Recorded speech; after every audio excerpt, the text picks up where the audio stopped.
جو کچھ ہوتا ہے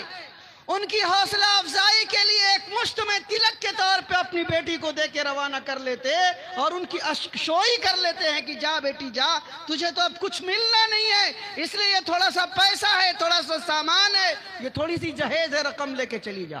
مسلمانوں، آپ نے ہم نے ان کے اس عمل کو اس طرح سے اپنایا کہ آج شادی بیاہ کے اندر رسم و رواج کو، روپے کو، پیسے کو، گاڑی کو، گھوڑے کو، جوڑے کو، مہندی کو، اپٹن کو، مڑوے کو، اٹھنے کو، بیٹھنے کو اور موجودہ زمانے کے تمام تر خرافات کو نکاح کا لازمی حصہ بنا لیا۔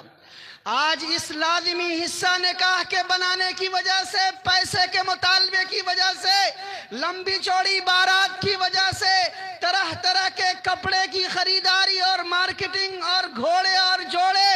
باراتیوں کے انتظام کی وجہ سے، بھوج اور بات اور تمام تر انتظامات کی وجہ سے بیٹیاں بوجھ بنتی چلی جا رہی ہیں۔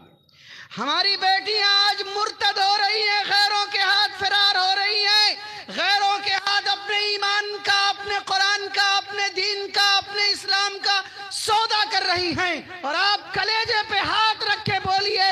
آپ میں سے 99% لوگوں سے تنہائی میں فردن فردن پوچھا جائے گا کہ بولو یہ رسم ٹوٹنا چاہیے کہ نہیں ٹوٹنا چاہیے؟ سادگی کے ساتھ، آسانی کے ساتھ، سنت کے ساتھ نکاح ہونا چاہیے کہ نہیں ہونا چاہیے؟ ایک ایک مسلمان کہے گا ہاں مولانا صاحب یہ غلط ہے، بیٹی بوجھ بنتی چلی جا رہی ہے، زنا آسان ہو گیا، بے حیائی عام ہو گئی، اس رسم کو ٹوٹنا چاہیے،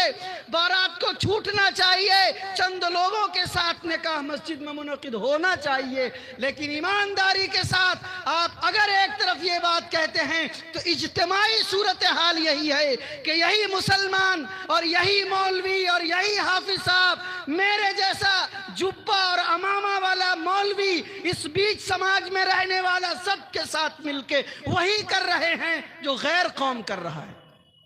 اس لیے